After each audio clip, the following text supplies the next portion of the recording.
Chapter 166 dark skill. Vipin Priya के office से बाहर निकला और उसके चेहरे पर हैरानी का भाव था। मिशन हॉल से 5 बी रैंक के कोर लेने के बाद वो प्रिया से मिलने गया ताकि कुछ समय के लिए एकेडमी छोड़ने की इजाजत मिल सके। हालांकि छात्रों को सी रैंक तक पहुंचने से पहले एकेडमी छोड़ने की इजाजत नहीं थी, लेकिन विपिन को पूरा यकीन था कि उसके एग्जाम का प्रदर्शन देखने के बाद उसे ये इजाजत मिल जाएगी। वो पहले ही साबित कर चुका था कि उसकी ताकत सी रैंक के हंटर से कहीं ज्यादा है, और जैसा उसने सोचा था उसे एकेडमी छोड़ने की इजाजत मिल गई। लेकिन प्रिया ने उसे बाहर जाने से मना कर दिया, खासकर उसके और विभा के बीच हुई घटना के कारण। प्रिया ने उसे इंटरनेट पर कुछ आर्टिकल्स दिखाए।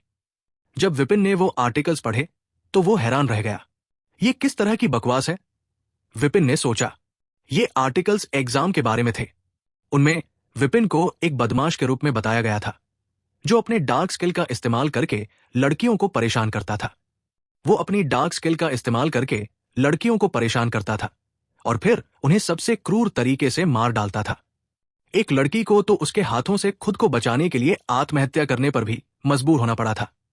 एग्जाम खत्म होने के बाद जब ट्वाइलाइट मून की गिल्ड मास्टर ने उन लड़कियों को अपने गिल्ड में लिया जिन्हें विपिन ने परेशान किया था, तो विपिन ने गिल्ड मास्टर का भी अपमान किया और कहा कि वो उसे मार देगा। विपिन को मार शब्द सुनकर अजीब महसूस हुआ। आर्टिकल में उसे एक ऐसा व्यक्ति बताया गया था जो लड़कियों को अपने डार्क स्किल से डराता और फिर उन्हें भयानक तरीके से मार डालता था। विपिन ने प्रिया की ओर खाली नजरों से देखा, जैसे वो समझना चाहता हो कि ये सब क्या है। प्रिया ने कंधे उचकाते हुए कहा, मुझे नहीं पता कि ये सब कैसे हुआ। मैं बस इतना जानती हूं कि ये आर्टिकल तेजी से इंटरनेट पर फैल रहे हैं। इन्हीं आर्टिकल की वजह से मैंने तुम्हें सलाह दी कि तुम कुछ समय के लिए एकेडमी से बाहर न जाओ। ट्वाइलाइट गिल्ड एक गोल्ड रैंक का गिल्ड है और ऐसे कई लोग हैं जो गिल्ड मास्टर विभा का साथ देने के लिए तुम्हें को परेशान भी कर सकते हैं।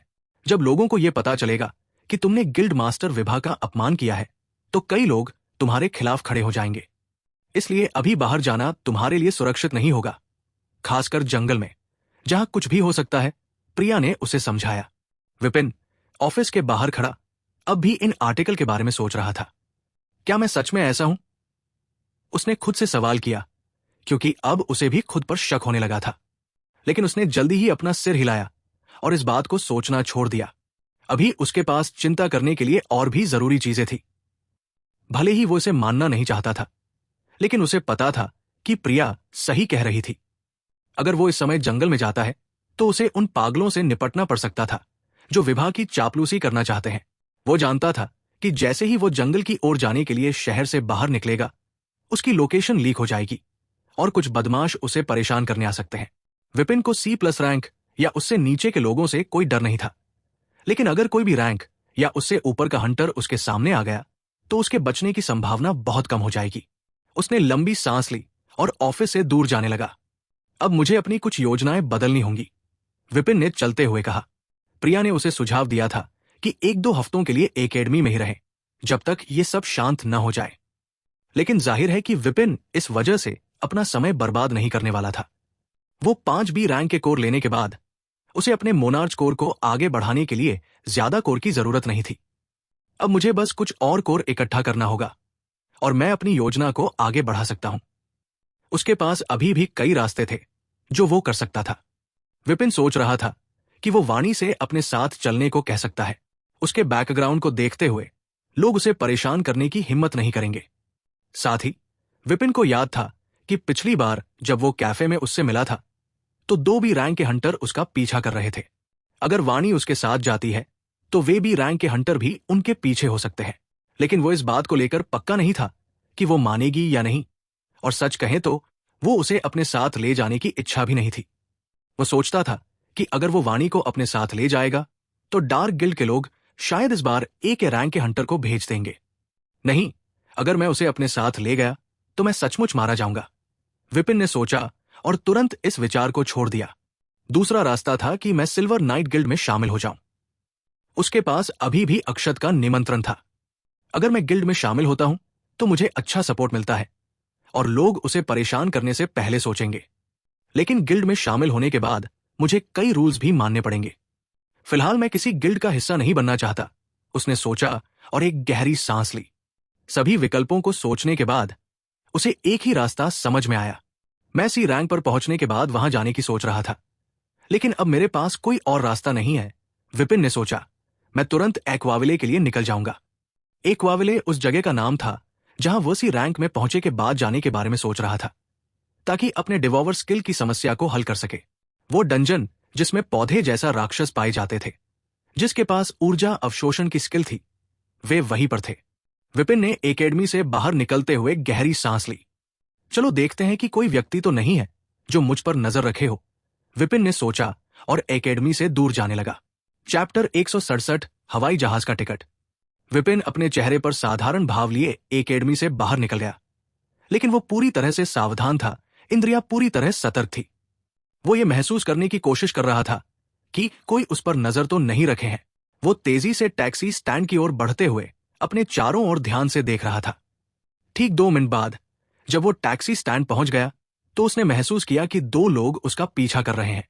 उन लोगों ने कोई खुला इशारा तो नहीं किया था, जिससे विपिन ने अंदाजा लगाया कि वे सिर्फ ये देखने के लिए तैनात थे कि वो एकेडमी से कब निकलता है। हालांकि विपिन ने उन्हें पहले ही महसूस कर लिया था, लेकिन उसने कोई प्रतिक्रिया नहीं की। उसे पता था कि उन्हें हराकर भी उसे कुछ हासिल नहीं होगा और वो फालतू में सिर्फ अपना समय बर्बाद करेगा। क्योंकि उसने एक्वाविले जाने का फैसला कर लिया था, इसलिए अब वो और देर नहीं करना चाहता था। Airport, please. टैक्सी में बैठते ही विपिन ने ड्राइवर से कहा, मुझे हवाई जहाज से एक्वाविले जाना चाहिए। अगर मैं एक्वाविले जमीन के रास्ते से जाऊंगा तो मुझे वहां पहुंचने में लगभग 15 दिन लगेंगे। साथ ही रास्ते में मुझे कई राक्षसों से भी लड़ना पड़ता। अगर मुझे वहां सुरक्षित पहुंचना है तो मुझे शायद कुछ हंटर्स भी किराए पर लेने होंगे। और ओहान शहर के रास्ते से अलग एक्वाविले का रास्ता ज्यादा खतरनाक है, और अगर मुझे वहां तक सुरक्षित तरीके से पहुंचना है तो मुझे कम से कम एक भी प्लस रैंक के हंटर को काम पर रखना होगा। लेकिन अगर मैं हवाई जहाज का इस्तेमाल करता है तो मुझे किसी को भी काम पर रखने की जरूरत नहीं होगी। साथ ही मैं वहां सिर्फ 1 दिन में पहुंच जाऊंगा। ये हवाई जहाज भी साधारण नहीं है, इन्हें खास सामग्रियों से बनाया गया है जो ए प्लस रैंक के राक्षस के कुछ हमलों को भी आसानी से झेल सकता है। और हवाई जहाज में एक खास बैरियर भी है जो एस रैंक के राक्षसों के कुछ हमलों को भी झेल सकता है।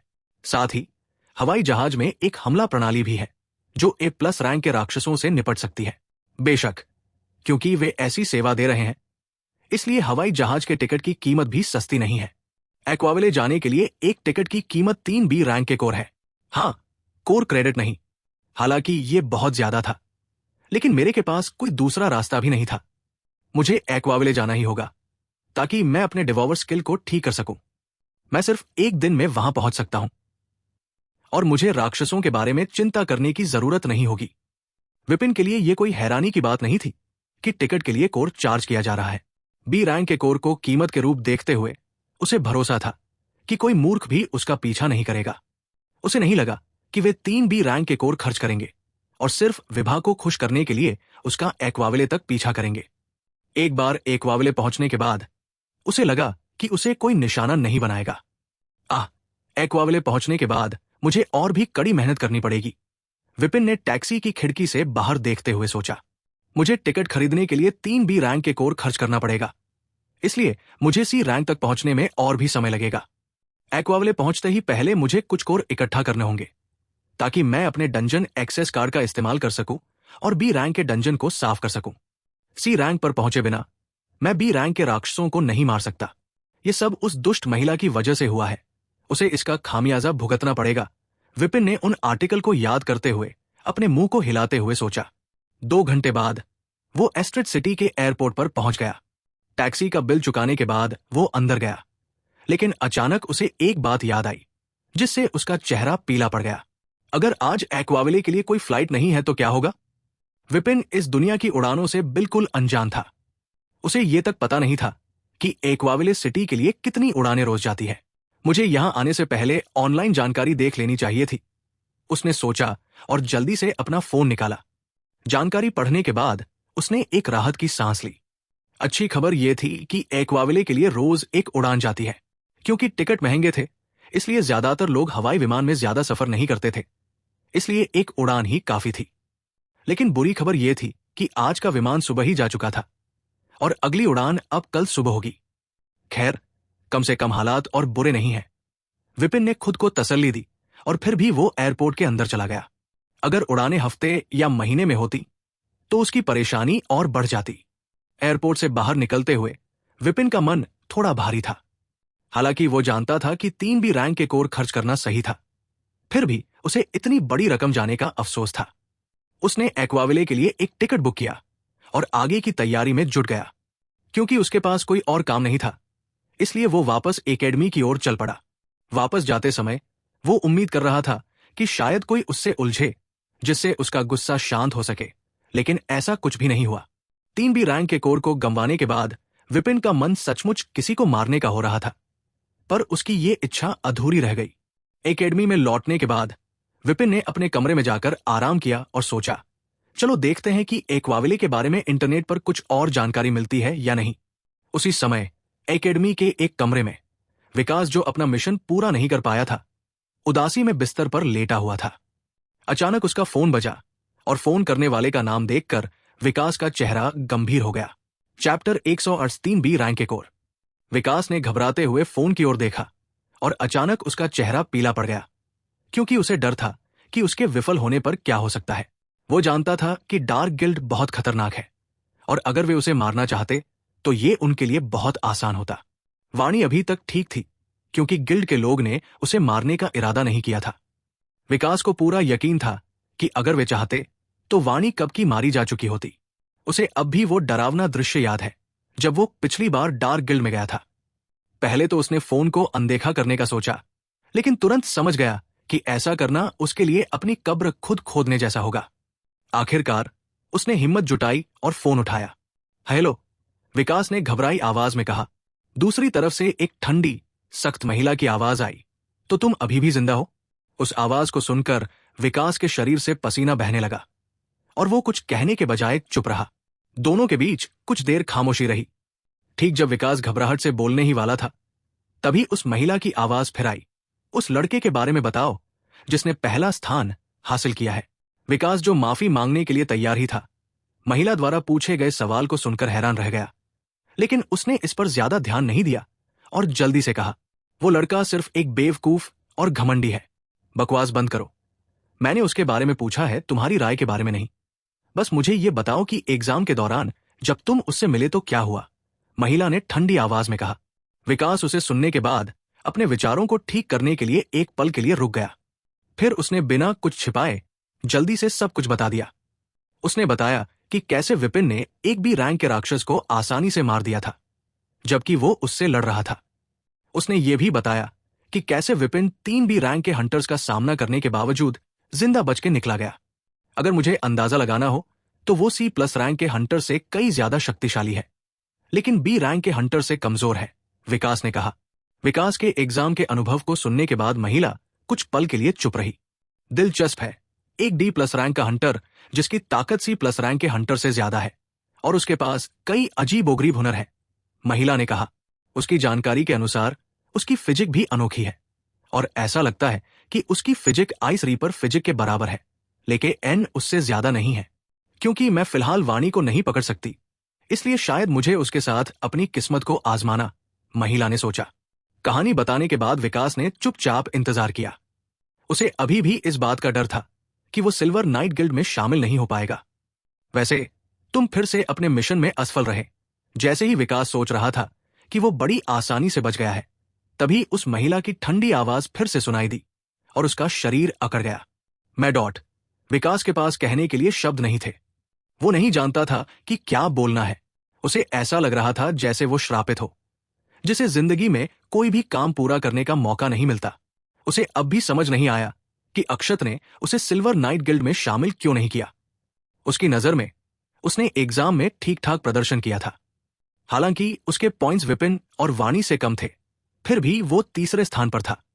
वो समझ नहीं पाया कि अक्षत ने उसे छोड़कर एमी और बाकी लोगों को क्यों चुना। अगर ज्यादा ताकत की बात करें तो वो वाणी से बस थोड़ा कमजोर था। अब इस विपिन पर नजर रखो। अगर इस बार तुम असफल हुए तो तुम्हें क्या होगा, ये बताने की जरूरत नहीं है, महिला ने चुप्पी के बाद फिर से कहा। हाँ, इस बार मैं आपको निराश नहीं करूंगा, विकास ने राहत की सांस लेते हुए जल्दी से जवाब दिया। कॉल खत्म हो गई और विकास थककर बिस्तर पर गिर पड़ा। उसका शरीर पसीने से तर था, क्योंकि कॉल के दौरान वो बहुत दबाव महसूस कर रहा था। कुछ देर बिस्तर में बैठने के बाद विकास ने अपना फोन उठाया और थोड़ी देर बाद उसके फोन की स्क्रीन पर एक हरा बिंदु और एक मैप दिखा। तो वो अभी भी एकेडमी में है। विकास ने बुदबुदाते हुए कहा, हरे बिंदु को देखते हुए। हरा बिंदु साफ रूप से विपिन का स्थान दिखाता था।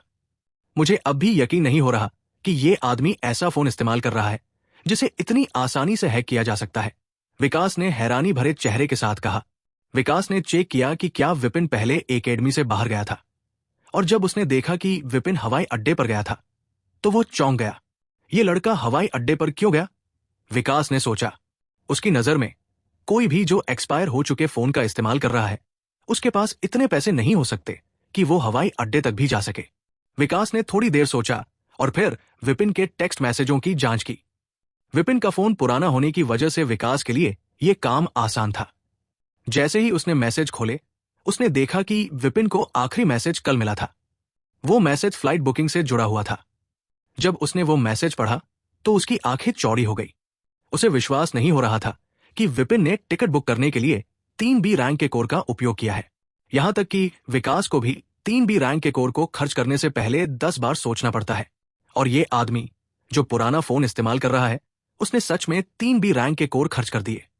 जल्दी ही विकास ने खुद को संभाला और बाकी मैसेज के डिटेल्स पर ध्यान दिया। विपिन कल एक्वाविले के लिए जा रहा है, विकास ने मैसेज पढ़ने के बाद सोचा। मैसेज पढ़ने के बाद विकास के माथे पर पसीना आ गया। अगर ये आदमी मेरी जानकारी के बिना यहां से भाग जाता तो मैं मिशन में असफल हो जाता और मारा जाता, विकास ने राहत की सांस लेते हुए सोचा। विकास का मिशन विपिन पर नजर रखना था, और अगर वो बिना खबर के यहां से चला जाता तो विकास को पूरा यकीन था कि वो इस बार जिंदा नहीं बचता। ये जानने के बाद कि विपिन कल जा रहा है, विकास ने बिना देरी किए तुरंत उस नंबर पर कॉल किया जिससे पहले उसे कॉल आई थी। चैप्टर 169 आतंकवादी भाई। विपिन एकेडमी से बाहर निकला और चारों ओर नजर दौड़ाई। ये एक नया दिन था और कल की तुलना में कई चीजें बदल चुकी थी। विपिन के लिए सबसे बड़ा बदलाव यह था कि रातों रात उसे एक प्रमोशन मिला था। अगर कल वो सिर्फ एक बदमाश था तो आज वो एक बड़ा बदमाश बन चुका था।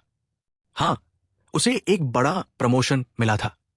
किसी कारण से वो आर्टिकल जिसमें लिखा था कि उसने महिलाओं को परेशान करने के लिए डार्क स्किल का इस्तेमाल किया है, वो तेजी से फैल गया था। अब उसकी मामूली इज्जत पूरी तरह से बर्बाद हो चुकी थी। अगर कल उसकी इज्जत 0 थी तो अब ये -100 हो चुकी थी। बाहर निकलते ही विपिन एक बार फिर टैक्सी स्टैंड की ओर बढ़ा गया।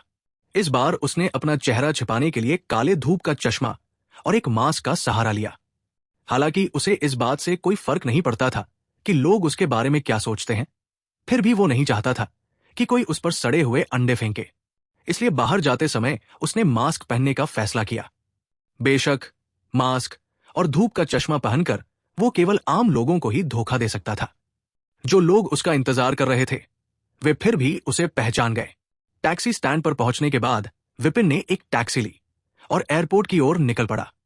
टैक्सी में बैठते ही ड्राइवर ने विपिन की शक्ल देखी तो वो और भी घबरा गया। बड़े बड़े काले सनग्लास और मास्क ने उसे पूरी तरह से विलेन जैसा रूप दे दिया था। लेकिन ड्राइवर ने जल्द ही खुद को संभाल लिया और एयरपोर्ट की तरफ गाड़ी चलाने लगा। क्या ये किसी अपराध से भाग रहा है? ड्राइवर ने सोचा, क्योंकि वो फिल्मों का बड़ा शौकीन था और विपिन को विलेन के जैसे कपड़े पहने देख उसे यही ख्याल आया।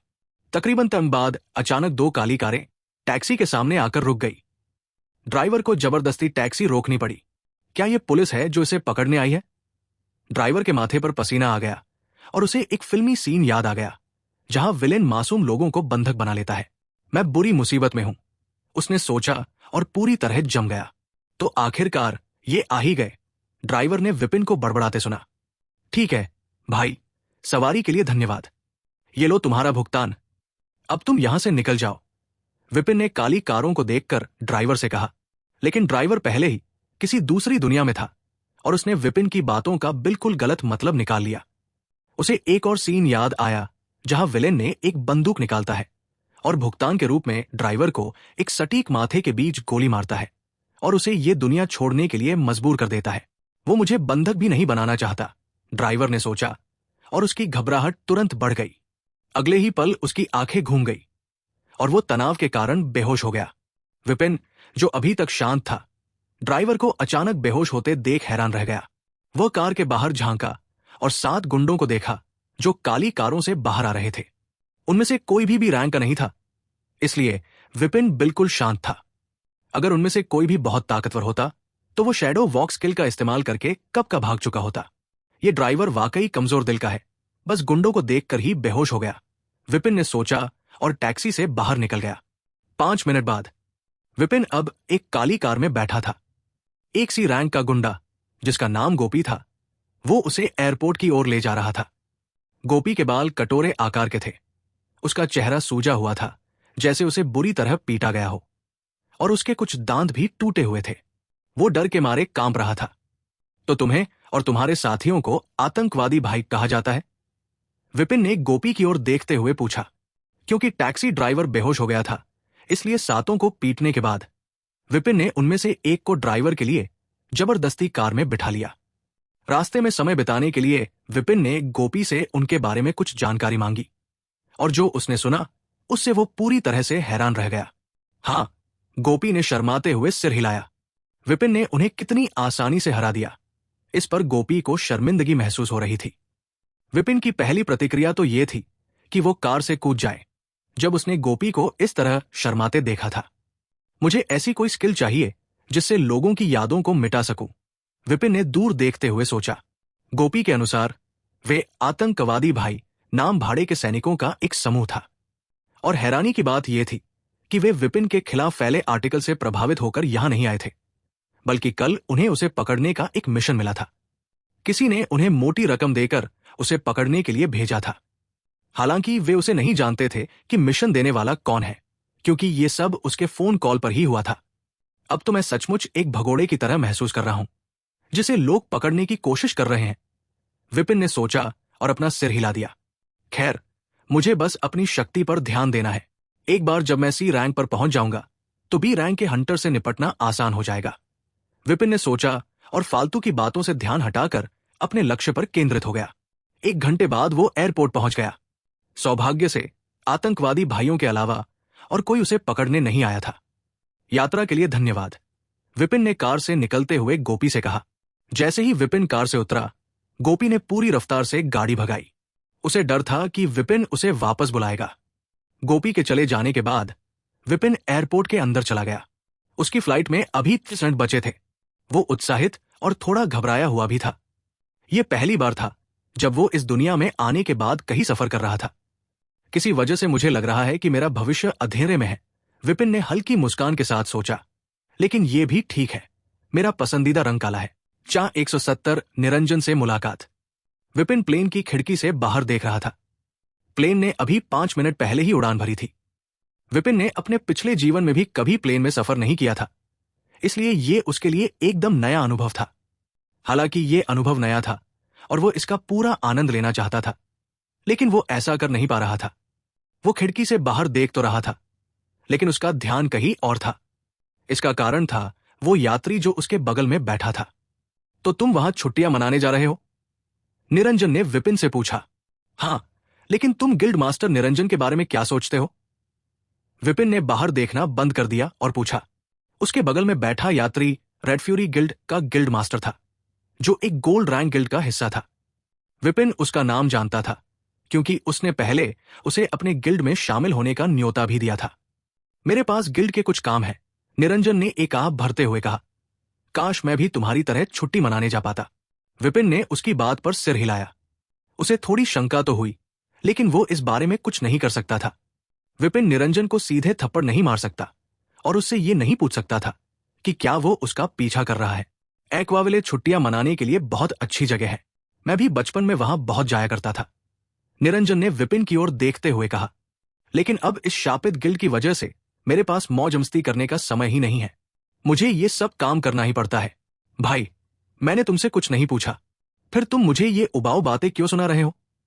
विपिन जोर से चिल्लाना चाहता था जब निरंजन अचानक अपने काम के बारे में बड़बड़ाने लगा। वो अपनी पहली उड़ान का मजा लेना चाहता था, लेकिन ये आदमी उसकी मानसिक शांति भी छीन रहा था।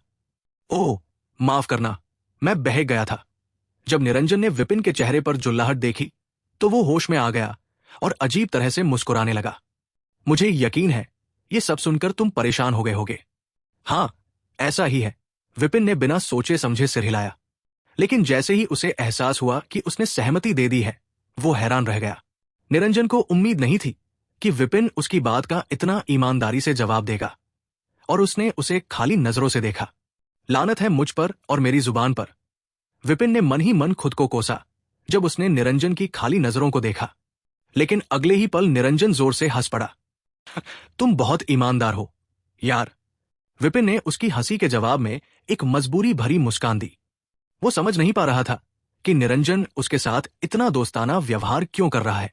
हालांकि उसने एग्जाम में अच्छा प्रदर्शन किया था, लेकिन उसे यकीन नहीं हो रहा था कि निरंजन इस तरह का बर्ताव क्यों कर रहा है। आखिरकार वो अभी भी सिर्फ एक D+ रैंक का हंटर था। तो क्या तुमने तय कर लिया है कि किस गिल्ड में शामिल हो रहे हो? निरंजन ने अचानक विपिन से पूछा, जो अपने विचारों में खोया हुआ था। यह सुनकर विपिन के दिमाग में एक ख्याल आया, क्या वो मेरे साथ अच्छा इसलिए है क्योंकि वो चाहता है कि मैं रेड फ्यूरी गिल्ड में शामिल हो जाऊं? ये सोच उसे मुमकिन लगी। माफ करना, अभी बहुत से विकल्प है और मैंने अब तक कोई फैसला नहीं किया है, विपिन ने अपना सिर हिलाते हुए कहा। निरंजन ने उसे गहराई से देखा, जिससे विपिन को अजीब लगा। वो इतना असहज महसूस कर रहा था कि उसे लगा अगर मौका मिला तो वो खिड़की से बाहर कूद जाएगा। क्या क्या मेरे चेहरे पर कुछ है? विपिन ने शांत दिखने की कोशिश करते हुए कहा, लेकिन उसकी आवाज में घबराहट साफ थी। आह, तुम अभी भी युवा हो और मैं समझ सकता हूं कि तुम क्या सोच रहे हो, निरंजन ने गहरी सांस लेते हुए कहा। मुझे पता है कि तुम किसी गिल्ड में शामिल होने का इरादा नहीं रखते। मैं भी तुम्हारी उम्र में ऐसा ही सोचता था। मैं भी पूरी दुनिया में आजाद घूमना चाहता था, लेकिन मेरे पिता की मौत के बाद, जो रेड फ्यूरी गिल्ड के पूर्व गिल्ड मास्टर थे, मुझे गिल्ड का नेतृत्व संभालना पड़ा। मेरे पास कोई और रास्ता नहीं था। तो मैं तुम्हारी स्थिति समझ सकता हूं। अगर तुम्हें कभी किसी चीज में मदद चाहिए तो बेझिझक मुझसे कहना। जब तक वो कोई बड़ी बात ना हो, मैं जरूर मदद करूंगा, निरंजन ने हल्के से मुस्कुराते हुए कहा। विपिन निरंजन की बात सुनकर कुछ देर के लिए चुप हो गया। पहली बार में उसने निरंजन की उपस्थिति पर शक किया था, खासकर क्योंकि दोनों एक ही समय में एकवाविले जा रहे थे। लेकिन विपिन जानता था कि निरंजन को ट्वाइलाइट मून गिल्ड की चापलूसी करने की जरूरत नहीं थी। आखिरकार वो खुद एक gold rank guild, red fury guild का गिल्ड मास्टर था।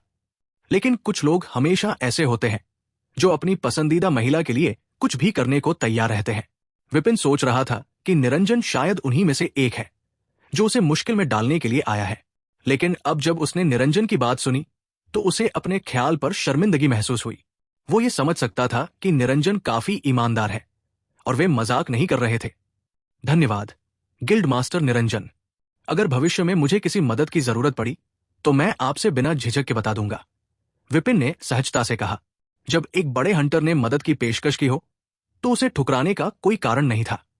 केवल कोई मूर्ख ही A+ रैंक के हंटर की मुफ्त मदद को नकारेगा। बिल्कुल, जब तक कुछ असाधारण न हो, निरंजन ने भी सिर हिलाया। विपिन और निरंजन कुछ देर तक बातें करते रहे और किसी कारण से विपिन अब निरंजन को परेशान करने वाला नहीं मान रहा था। ये दिन मानो पलक झपकते ही बीत गया। विपिन विमान की खिड़की से बाहर देख रहा था।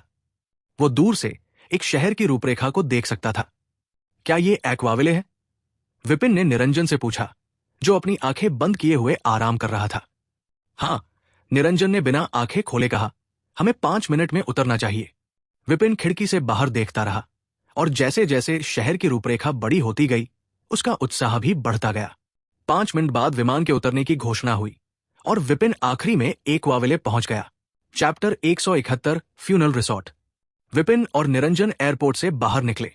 जब वे एयरपोर्ट से बाहर आए तब निरंजन ने विपिन से पूछा, अब तुम क्या करने वाले हो? कुछ खास नहीं, मैं यहां आराम करने आया हूं, इसलिए मैं बस शहर में घूमने जा रहा हूं और मजे करूंगा, विपिन ने कंधे उचकाते हुए कहा। मैं भी तुम्हारी तरह बेफिक्र रहना चाहता हूं, लेकिन यहां कुछ जरूरी काम है जो मुझे निपटाने हैं, तो फिर मैं तुम्हारा और समय बर्बाद नहीं करूंगा। तुम आगे बढ़ो और मजे करो, निरंजन ने कहा और वहां से चला गया। जाने से पहले उसने विपिन को अपना फोन नंबर दिया और कहा कि अगर उसे कुछ चाहिए तो वो उससे संपर्क कर सकता है। विपिन भी एयरपोर्ट से बाहर निकल गया और अपनी मंजिल की ओर बढ़ा। मेरा पहला लक्ष्य कुछ कोर इकट्ठा करना है और अपने मोनार्च कोर को C रैंक तक ले जाना है, विपिन ने चलते चलते सोचा। कोर इकट्ठा करने के लिए विपिन एक्वाविले सिटी से बाहर जाने की योजना बना रहा था। एस्ट्रेड सिटी की तरह एक्वाविले सिटी के बाहर भी कई राक्षस हैं। कुछ कोर इकट्ठा करने के बाद सी रैंक पर पहुंचने के बाद मैं अपने डंजन एक्सेस कार्ड का उपयोग करूंगा और बी रैंक के डंजन के अंदर जाऊंगा। ये दोनों ही एक्वाविले सिटी में आने के उसके मुख्य कारण हैं, लेकिन निश्चित रूप से पहले जंगल में नहीं जाऊंगा। जब विपिन ने निरंजन से कहा कि वो यहां आराम करने आया है, तो वो झूठ नहीं बोल रहा था। हालांकि उसके पास कई काम करने के लिए थे, लेकिन वो वास्तव में थोड़ा आराम भी करना चाहता था।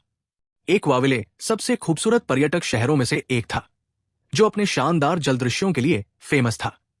अगर विपिन इसकी तुलना करना चाहे तो वो कहेगा कि ये शहर उसके पिछले जीवन के वेनिस से काफी मिलता जुलता है। वो सोच रहा था कि अपने मुख्य उद्देश्यों पर ध्यान देने से पहले वो 2-3 दिन तक शहर में इधर उधर घूमे और थोड़ी मौज मस्ती करे। अब जब मैं इसके बारे में सोचता हूं तो आर्केनम एकेडमी भी यही है, विपिन ने ठुड्डी रगड़ते हुए सोचा। एस्ट्रेड एकेडमी की तरह आर्केनम भी 6 प्रमुख हंटर्स एकेडमिक में से एक थी और इसके छात्र भी ऑल हंटर एकेडमी टूर्नामेंट में भाग लेंगे। हालांकि विपिन का ऐसा कोई इरादा नहीं था कि वो किसी अभिमानी युवा मास्टर की तरह आर्केनम एकेडमी के छात्रों को चुनौती देकर अपनी ताकत आजमाए।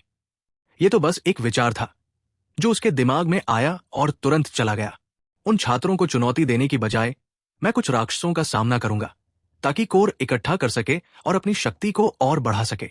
विपिन ने अपना फोन निकाला और सबसे पहले पास में एक होटल ढूंढने की कोशिश की। दिन भर की यात्रा के बाद वो पहले अच्छी नींद लेना चाहता था ताकि अगले दिन शहर के सही मायने में आनंद ले सके। लेकिन जब उसने अपना फोन निकाला तो वो हैरान रह गया क्योंकि उसका फोन बंद हो चुका था।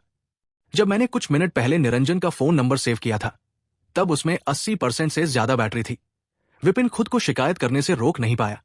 वो लंबे समय से जानता था कि उसे अपना फोन बदलना चाहिए क्योंकि वो अभी भी एक पुराना, लगभग प्राचीन फोन इस्तेमाल कर रहा था। लेकिन चूंकि वो शायद ही कभी फोन का इस्तेमाल करता था, इसलिए उसने इसे बदलने का जहमत नहीं उठाई थी। लगता है कि अब इस फोन को दफनाने का समय आ गया है, विपिन ने अपने फोन को जेब में रखते हुए सोचा। उसने एक टैक्सी ली और ड्राइवर से उसे सबसे नजदीकी होटल ले चलने को कहा। होटल एयरपोर्ट से ज्यादा दूर नहीं था और वो लगभग 10 मिनट में वहां पहुंच गया। टैक्सी का किराया चुकाने के बाद विपिन होटल के अंदर चला गया। होटल का नाम था फ्यूनल रिसोर्ट।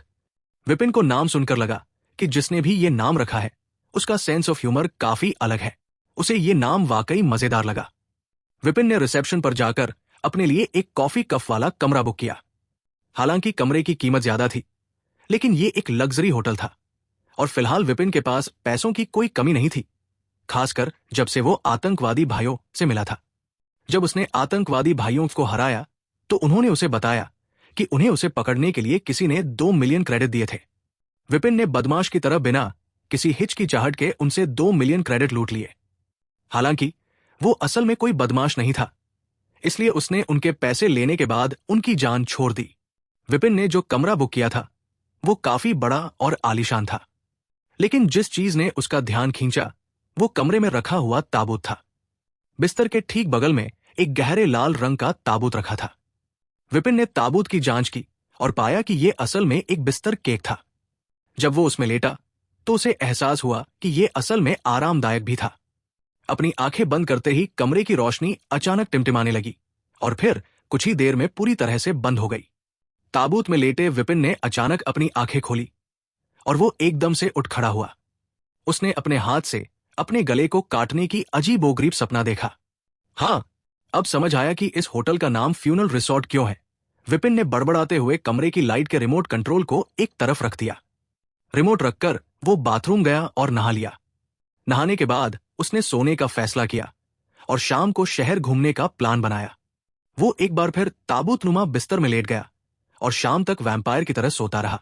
शाम को शहर घूमने से पहले उसने होटल में कुछ खाने का फैसला लिया।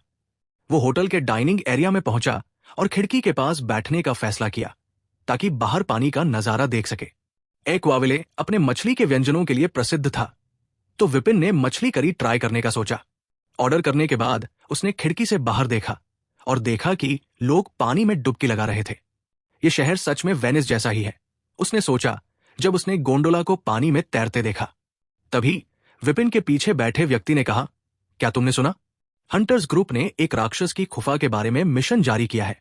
विपिन के कान खड़े हो गए जब उसने राक्षस गुफा का जिक्र सुना और वह उनकी बातचीत ध्यान से सुनने लगा। चैप्टर 172 ऑक्स की गुफा। विपिन गहरी सोच में डूबा होटल से बाहर निकला। वो उस बातचीत के बारे में सोच रहा था जो उसने खाना खाते समय सुनी थी। ऑक्स की गुफा को बर्बाद करने का मिशन। हाँ, उसने बड़बड़ाते हुए एक टैक्सी पकड़ ली। जंगल में शिकार करते समय कुछ हंटर्स ने ऑक्स की एक बड़ी गुफा खोज निकाली थी। इस गुफा में हजारों ऑक्स थे जो सी से लेकर ए रैंक तक के थे। सबसे मजबूत ऑक्स ए रैंक के माने जाते थे। जिन हंटर्स ने इस गुफा को खोजा था वे भी रैंक के थे और इतने सारे ऑक्स का सामना करने के लिए पर्याप्त ताकतवर नहीं थे। इसलिए उन्होंने हंटर्स ग्रुप को इसकी सूचना दी। गुफा एक्वाविले शहर से बहुत दूर नहीं थी और अगर ऑक्स को समय रहते खत्म नहीं किया गया तो शहर के लिए गंभीर खतरा हो सकता था। हंटर्स ग्रुप ने डी रैंक या उससे ऊपर के हंटर्स के लिए एक मुफ्त मिशन जारी किया था। इतने बड़े खतरे को खत्म करने के लिए काफी संख्या में हंटर्स की जरूरत थी, इसलिए यह मिशन सभी डी रैंक से ऊपर के हंटर्स के लिए खुला था। विपिन सोच रहा था कि क्या इस मिशन में शामिल होना उसके लिए सही कदम होगा। जब विपिन ने यह मिशन सुना तो वो अनजाने में ही उसमें दिलचस्पी लेने लगा। अगर वो इस मिशन में शामिल होता तो उसे शहर के बाहर राक्षसों की खोज करने की चिंता नहीं करनी पड़ती। ये एक निःशुल्क मिशन था, जिसका मतलब था कि वो राक्षसों को मारकर इकट्ठे किए गए सभी कोर वो अपने पास रख सकता था। टैक्सी लेने के बाद वो सबसे पहले एक नया फोन खरीदने के लिए एक मोबाइल शॉप पर गया। उसने अपने पुराने फोन को, जो अब अतीत का एक प्राचीन अवशेष बन चुका था, आधिकारिक तौर पर रिटायर कर दिया। नया फोन खरीदने के बाद उसने अपने पुराने फोन से सारा डेटा नए फोन में ट्रांसफर कर लिया। फिर अपने नए फोन का उपयोग करते हुए उसने आधिकारिक हंटर्स ग्रुप की वेबसाइट पर लॉगिन किया। विपिन ने एक्वाविले सिटी का स्थान चुना और सभी उपलब्ध मिशन उसकी फोन स्क्रीन पर दिखाई देने लगी। ये रहा, उसने बुदबुदाया जब उसे राक्षसों की गुफा को खत्म करने का मिशन मिल गया। जानकारी पढ़ने पर पता चला कि अधिकतर जानकारी वही थी जो उसने होटल में सुनी थी, जैसे कि वो मिशन के दौरान इकट्ठे किए गए सभी कोर अपने पास रख सकता है। मिशन की जानकारी में यह भी लिखा था कि 3 ए रैंक के हंटर इसका नेतृत्व करेंगे। विपिन को तब हैरानी हुई जब उसने देखा कि इस मिशन में 3 ए रैंक के हंटर भी शामिल होंगे। हालांकि उसने पहले ही पढ़ा था कि गुफा में ए रैंक के ऑक्स है, लेकिन उसने नहीं सोचा था कि नेतृत्व करने वाले हंटर भी ए रैंक के होंगे। क्योंकि यह मिशन खतरनाक है, इसलिए केवल डी रैंक या उससे ऊपर के हंटर ही इसमें भाग ले सकते हैं। विपिन ने अपनी ठुड्डी को रगड़ते हुए कहा, चूंकि डी रैंक या उससे ऊपर का कोई भी इसमें हिस्सा ले सकता है, इसलिए इसमें कई हंटर शामिल होंगे और 3 ए रैंक के हंटर्स के नेतृत्व में मिशन को पूरा करने में कोई बड़ी समस्या नहीं होनी चाहिए। इसके अलावा मैं केवल सी प्लस रैंक के ऑर्क्स को निशाना बनाऊंगा। मेरी मौजूदा ताकत से अगर मैंने बी रैंक के ऑर्क से मुकाबला करने की कोशिश की तो मैं तुरंत मारा जाऊंगा। विपिन ने सोचा और मिशन के लिए रजिस्ट्रेशन कर लिया। उसने अपने हंटर कार्ड का नंबर दर्ज किया और क्योंकि वो पहले से ही डी प्लस रैंक का था, जिससे रजिस्ट्रेशन में कोई दिक्कत नहीं आई। रजिस्ट्रेशन के बाद उसे मिशन के बारे में और जानकारी वाला एक मैसेज मिला।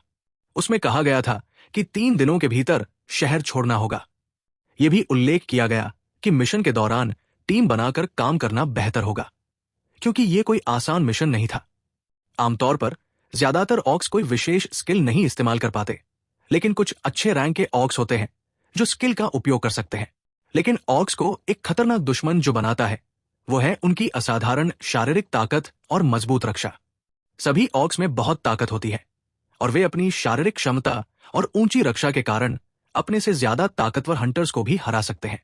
अगर कोई ऑर्क तत्वों का इस्तेमाल भी कर सके तो उसकी ताकत और भी डरावनी हो जाती है।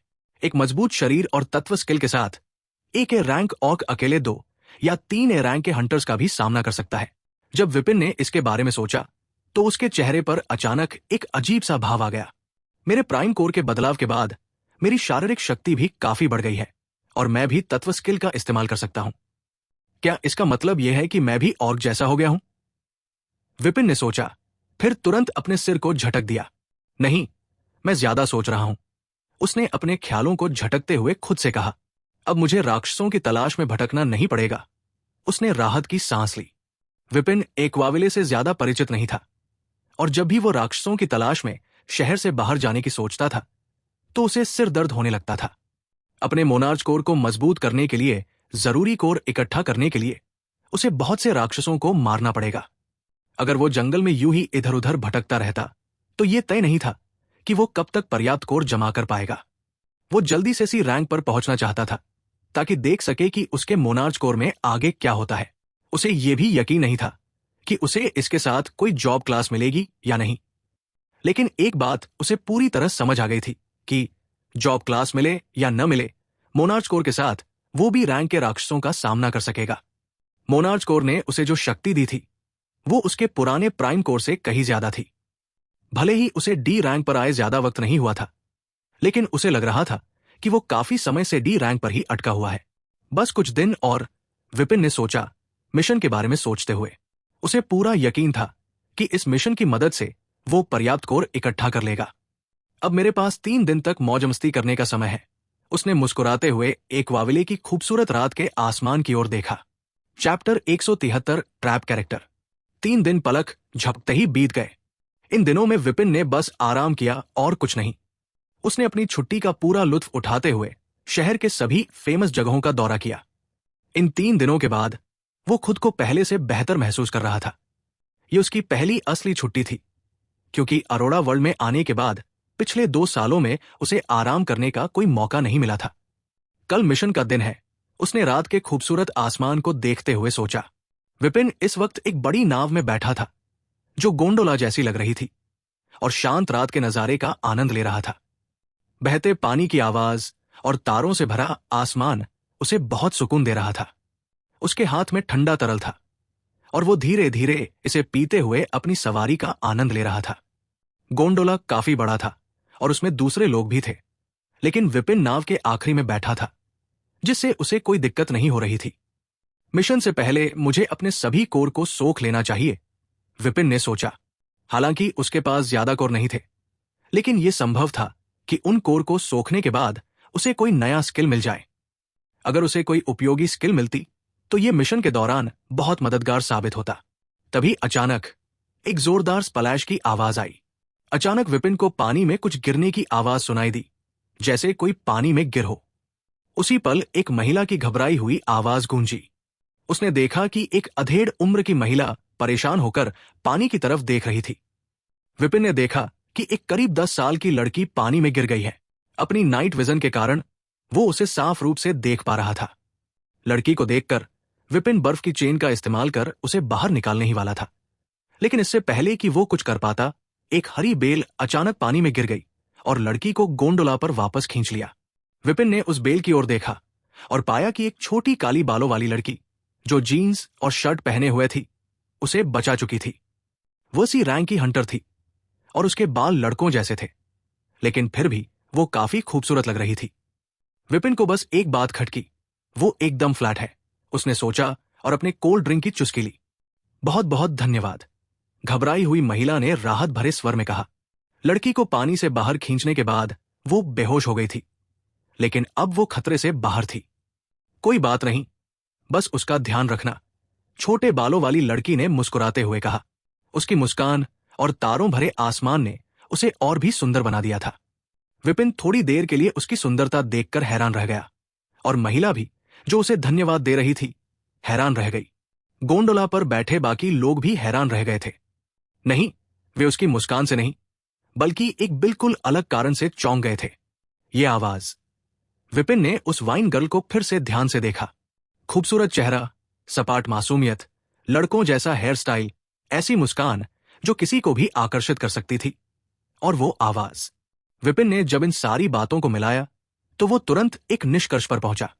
ट्रैप कैरेक्टर, ये वही पौराणिक ट्रैप कैरेक्टर है जिसके बारे में मैंने अपने पिछले जन्म में सुना था। विपिन के मन में ये बात जोर से गूंज उठी। हाँ, विपिन जिसे वाइन गर्ल समझ रहा था वो दरअसल एक वाइन बॉय निकला। अगर उसकी आवाज थोड़ी भी मर्दाना न होती तो विपिन कभी नहीं समझ पाता कि ये व्यक्ति पुरुष है। विपिन ने और ध्यान से देखा और पाया कि ये लड़का असल में जन्मजात से ही ट्रैप कैरेक्टर था। उसने कोई मेकअप नहीं किया था, फिर भी उसका चेहरा ज्यादातर महिलाओं से ज्यादा खूबसूरत था। जब बेल वाले लड़के ने सबकी नजरें अपनी ओर देखा तो उसने एक असहाय भाव प्रकट किया। यह साफ था कि ऐसा पहली बार नहीं हुआ था। क्या तुम सच में आदमी हो? विपिन, जिसने अभी अभी कोल्ड ड्रिंक का घूंट लिया था, खुद को रोक नहीं पाया और जब उसने वो महिला की आवाज सुनी जो पहले वाइन बॉय को धन्यवाद दे रही थी, एक सीधे सपाट सवाल पूछते हुए उसने ड्रिंक उगल दिया। महिला, क्या आपको नहीं लगता कि आपका सवाल कुछ अजीब है? विपिन मन ही मन चीखने लगा। उसके दिमाग में तुरंत कुछ असाधारण नजारे तैरने लगे, जहां एक लड़का किसी तरह साबित करने की कोशिश करता है कि वो सचमुच एक लड़का है। महिला के सवाल पर वाइन बॉय के चेहरे पर हल्की लाली आ गई और उसने विनम्रता से सिर हिलाया। खूबसूरत। विपिन और बाकी लोग सोच में डूब गए जब उन्होंने उसे शर्माते हुए सिर हिलाते देखा। विपिन ने खुद को पहले की सोच के लिए मन ही मन खुद को कोसा और शांत रहने की कोशिश की। मैं कैसे सोच सकता हूं कि यह लड़का खूबसूरत है? मेरे दिमाग में जरूर कुछ गड़बड़ है। ये याद मुझे हमेशा परेशान करेगी। मुझे किसी ऐसे व्यक्ति को ढूंढना होगा जो मेरी यादें मिटा सके। विपिन ने चेहरे पर गंभीर भाव के साथ सोचा। अगर ऐसा कोई नहीं मिला तो मुझे कोई ऐसी औषधि जरूर खोजनी होगी जो मेरी बातों को भुला दे, उसने खुद से कहा और नजरें हटाने की कोशिश की। लेकिन भले ही उसने कितनी कोशिश की, वाइन बॉय का नजारा बार बार उसके दिमाग में उभर रही थी। भाड़ में जाओ। इस शख्स का आकर्षण निश्चित रूप से ए रैंक से भी ज्यादा खतरनाक है।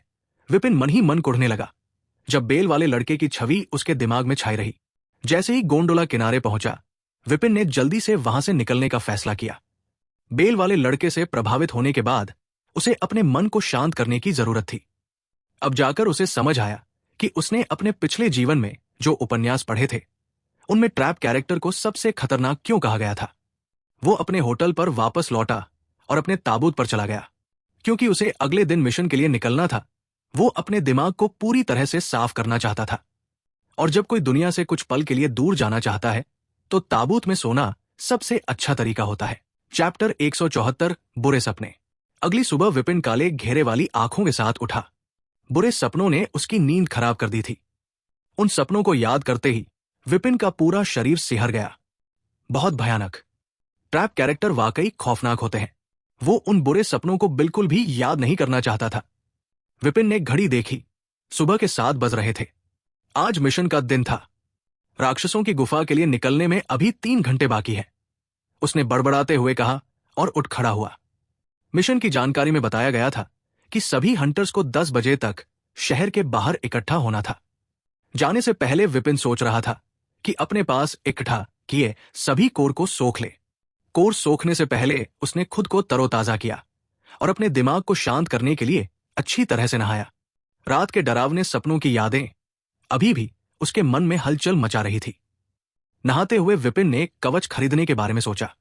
उसके पास इस वक्त कोई कवच नहीं था और ऑर्क के खिलाफ लड़ाई में यह काफी मददगार साबित हो सकता था। वो कम से कम भी प्लस रैंक का कवच खरीदना चाहता था, क्योंकि जब वो अपने मोनार्च कोर को सी रैंक पर ले जाएगा तभी रैंक से नीचे के राक्षस उसके लिए कोई खतरा नहीं होंगे। अगर उसने बी प्लस रैंक से नीचे का कवच खरीदा तो जल्द ही सी रैंक पर पहुंचने के बाद वो कवच बेकार हो जाएगा। लेकिन बी प्लस रैंक का कवच बहुत महंगा था। आतंक भाइयों से मिले क्रेडिट के बावजूद विपिन जानता था कि वो उसे नहीं खरीद सकेगा। शायद सी प्लस रैंक का कवच खरीद लूं, भले ही कुछ समय बाद इसे बेच दूं, लेकिन अभी ये काम आएगा। विपिन ने फिर से सोचा। ऑर्क्स के खिलाफ लड़ाई में घायल होने का बड़ा खतरा था और कवच उसकी सुरक्षा के लिए जरूरी था। नहाने के बाद विपिन अपने होटल के कमरे के बिस्तर पर बैठ गया। उसने अपने पास मौजूद सभी कोर निकाले। कुछ कोर सोखने के बाद उसने अपने प्राइम कोर को डी प्लस रैंक तक बढ़ा लिया था। अब उसके पास 12 सी रैंक और 3 बी रैंक के कोर बचे थे। एकेडमी से उसे इनाम के रूप में 5 बी रैंक के कोर मिले थे और अस्तित्व की स्टोरेज रिंग से एक और बी रैंक का कोर मिला था। हालांकि उसने अपनी उड़ान के टिकट के लिए 3 बी रैंक के कोर दिए थे, इसलिए अब सिर्फ 3 बचे थे। चलो देखते हैं कि मैं कुछ हासिल कर सकता हूं या नहीं, विपिन ने बड़बड़ाते हुए पहले सी रैंक के कोर को सोखने का फैसला किया।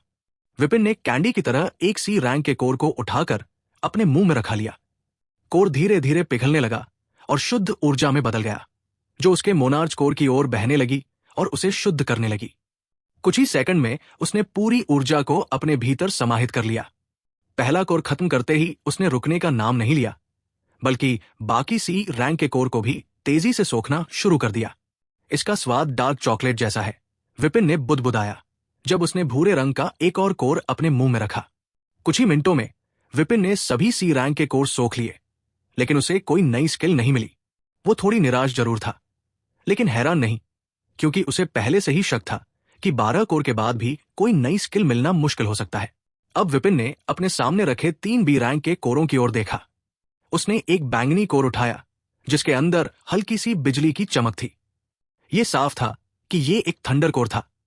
देखते हैं बी रैंक के कोर को सोखने का अनुभव कैसा होता है, विपिन ने बड़बड़ाया और वो कोर भी अपने मुंह में डाल लिया। जैसे ही बी रैंक का थंडर कोर पिघलने लगा, विपिन ने अपनी जीभ पर हल्का सुनपन महसूस किया। उसके मुंह में बहुत सारी ऊर्जा फूट पड़ी और सीधे उसके मोनार्च कोर की ओर बढ़ गई। मोनार्च कोर पहले से ज्यादा तेजी से घुमा और तुरंत ही सारी ऊर्जा को सोखने लगा। इस बार विपिन को पूरी ऊर्जा सोखने में लगभग 30 सेकंड लगे। इस ऊर्जा की मात्रा के साथ साथ इसकी शुद्धता भी अब तक सोखे गए बाकी कोर से कहीं बेहतर थी। बी रैंक के कोर में 3C+ रैंक की ऊर्जा के बराबर मात्रा होती है, लेकिन भले ही मात्रा समान हो, दोनों की ऊर्जा की शुद्धता में काफी फर्क होता है। थंडर कोर को सोखने के बाद विपिन को पूरे शरीर में सुनपन महसूस हुआ। मैंने पहले भी थंडर कोर सोखा है, लेकिन ऐसा सुनपन कभी महसूस नहीं हुआ।